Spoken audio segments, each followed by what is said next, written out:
Are you ready to turn your cake hobby into an actual legit business, but you have no clue what you want to name it? You are in the right spot because I actually have 7 great tips to help you with picking the perfect name for your baking and sweets business. So keep watching.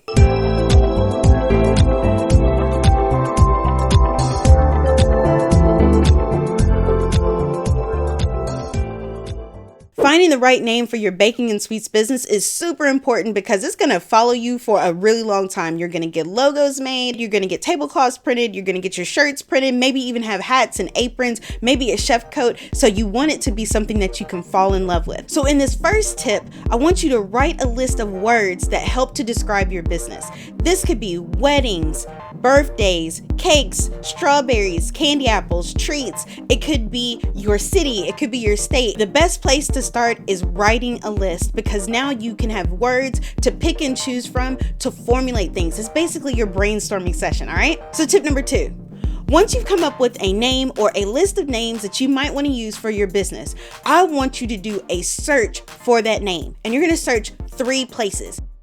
First, of course, you're going to search the internet because the internet has everything. And I don't just mean doing a search in a search engine like Google, but also search social media apps and see if this business name already exists or if it's something that's already taken. Second, I want you to search with your Secretary of State.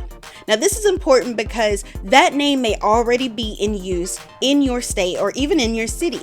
Now, I'm not saying that you can't have a business that is named the same thing as another business in your state. However, you got to realize that if you're in the same location, you're going to be pulling from the same audience. So there may be a time where people are confused about whether it's you or whether it's that other business that has that same name. So go ahead and do a search for your Secretary of State to see if anyone else has formed a corporation or filed any paperwork with your state using that name. The third place I want you to search is the U.S. Trademark and Patent Office. Now there you will find out if someone has already trademarked your name or has trademarked a logo or a design that is using your business name.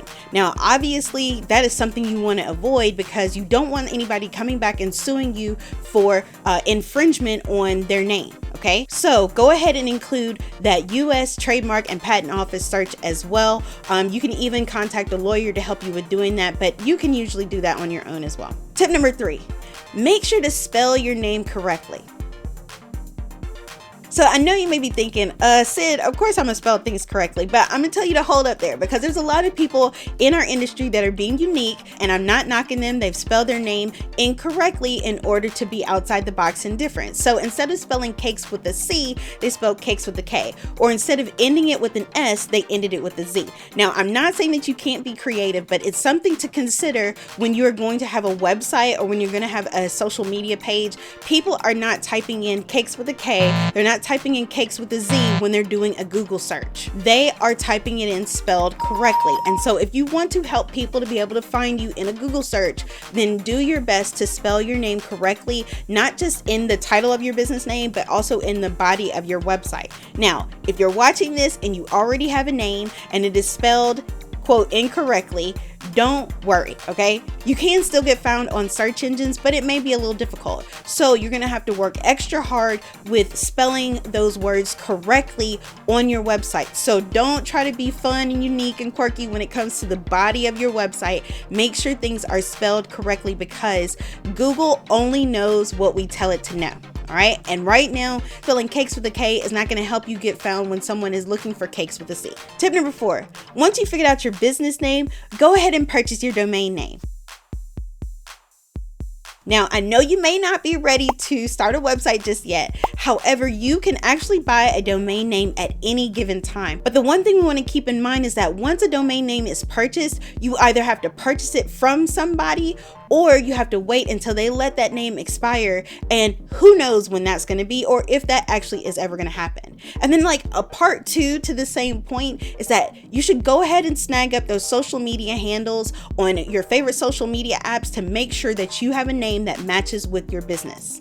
Tip number 5, and I want you to use this one very carefully and be very cautious when you do this tip, okay? Tip number 5 is to get feedback from close friends or family.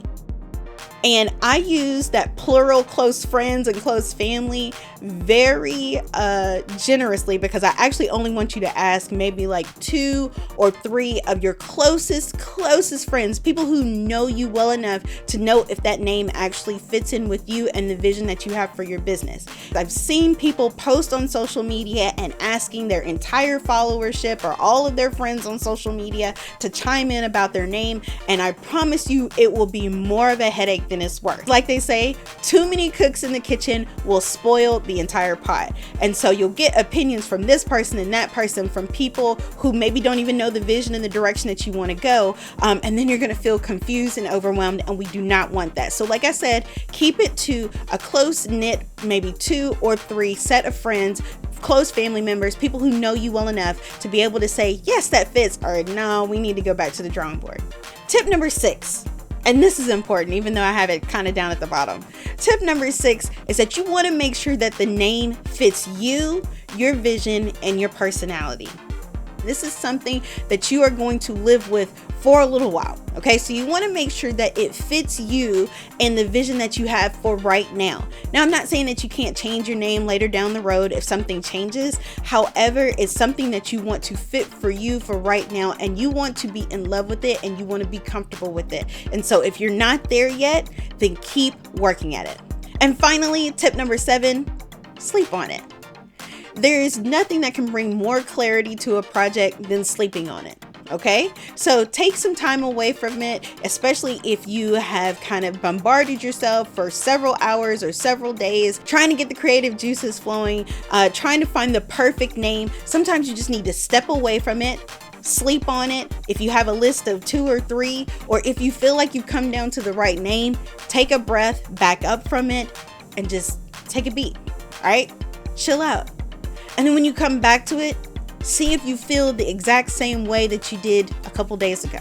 All right, guys, that's all I have for you on this particular list, but I have more for you actually in the Sugar Queen Academy. There's a free training called the Better Business Workshop, and this is actually a portion of that Better Business Workshop. We talk about getting legal, we talk about menu items, we talk about so many aspects of developing your business and growing your business. So go check it out over there.